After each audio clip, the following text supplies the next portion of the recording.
Hi everybody, welcome back to my channel. Today we're going to work on restoring a toad house I made 6 years ago. That was the original picture the night that I made it 6 years ago in the very beginning, and since then it has been stored away and moved 3 times.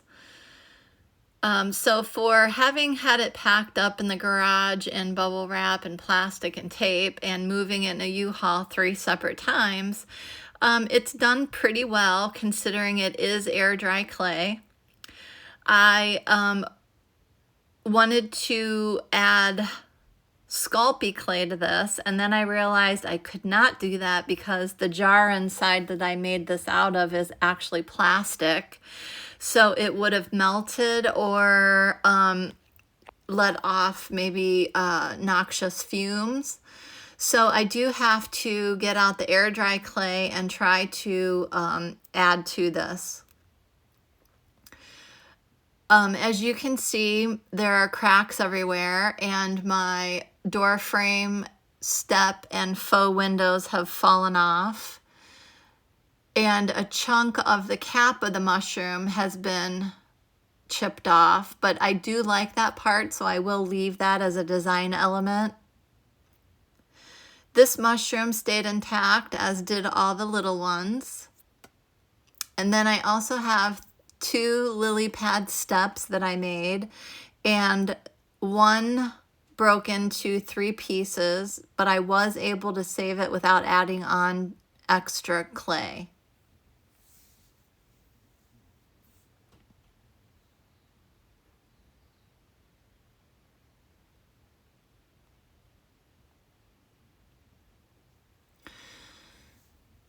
So I'm getting started here. I have some very old air dry clay, and I have to add a lot of water to get it to be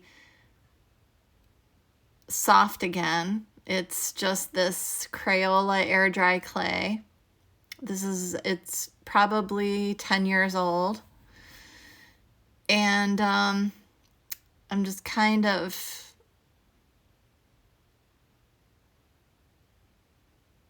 still pulling pieces off that I know are not gonna hold very well. I did have a layer of Mod Podge over this, so some pieces were kind of attached but not really strong, so I just went ahead and pulled those off.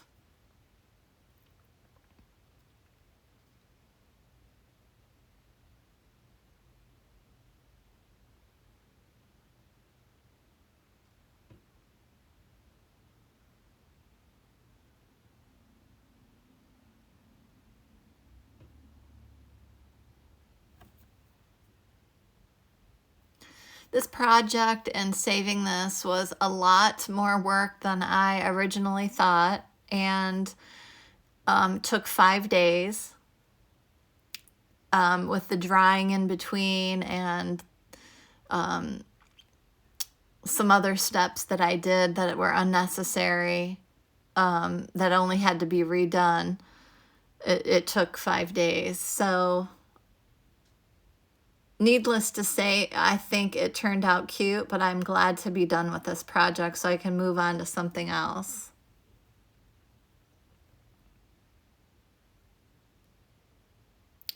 Here I'm just rebuilding the door frame. This is a very Flintstone-esque mushroom house. And if you watched Flintstones, I'm giving my age away. If you watched the Flintstones, they had those little doorways like that.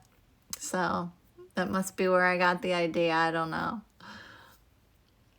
Here I'm just trying to rebuild the bottom of this, and I'm cupping it up around the bottom as I soften the clay with water.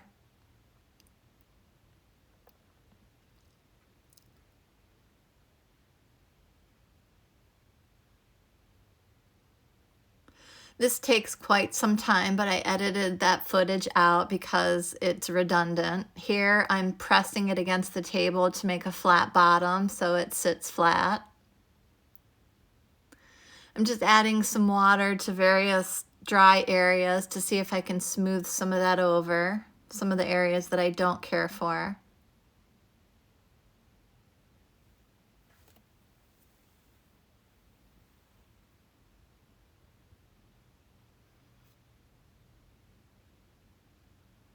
I'm just making a smooth doorway, so that was a sharp edge, and I don't want my toads to get harmed. I did have to remake one of the dots, and I did have to reattach a dot by adding water. I did have to take off the windows and smooth those areas as much as possible. And here I'm able to save the lily pad with just some clear glue. I was happy that I didn't have to try to add clay to that. So I just let it dry off to the side. And now I'm just gonna paint. I'm showing you my lily pads, that they're nice and dry, and I'm just trying to come up with the correct color of paint for the stalks, I guess you would call them. And I don't know why I thought that mushrooms were more on the beige side. I did look up pictures after I did this part, and they are more white. So I did go back over this and I tried to dry brush white on, but it did not look good at all. So I just went back, I painted over it, and I went back to what I had originally done, which you will see in a bit is more of an earthy, sepia toned, vintagey color.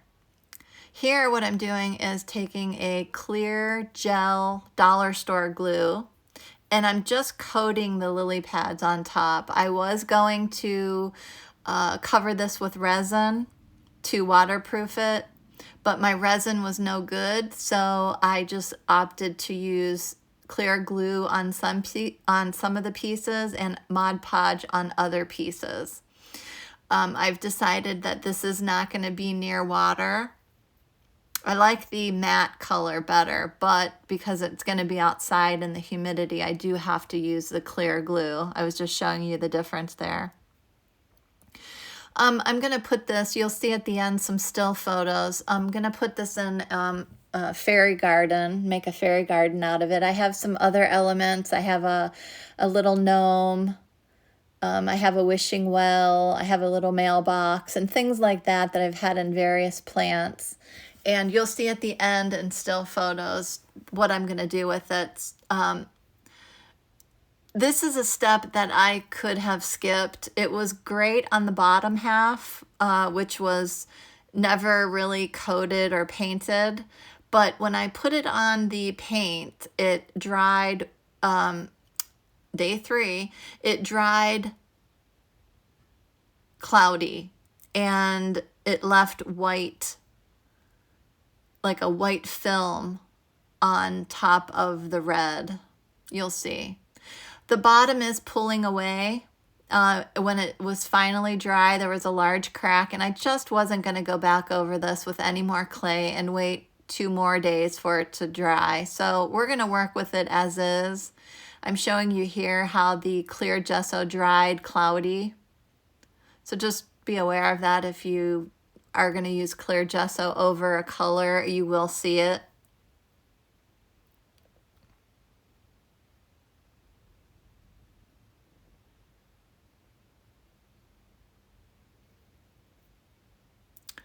I thought I pressed record and I didn't, so I had actually thought I pressed record. I just put down the first layer of the beige color and was trying to fill in some of the cracks with paint, thick paint. I did my mushrooms again, colored them deeper red, another base of red. And I'm just going in now with a second layer.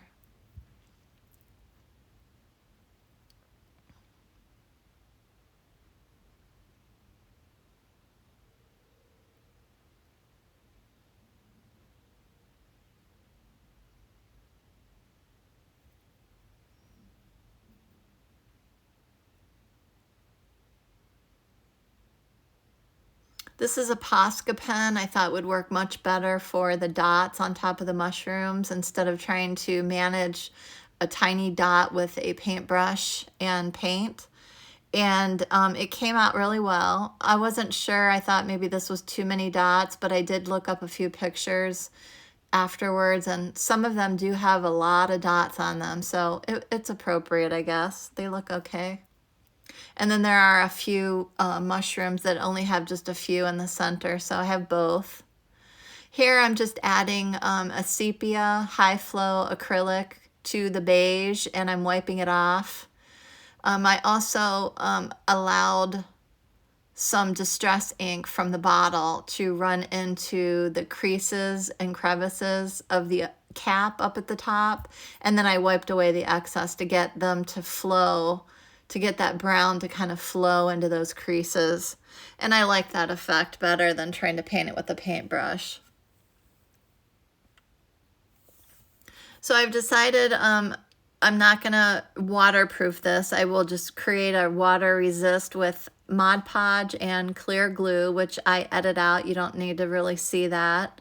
And I will show you at the end how I'm using the little toad house.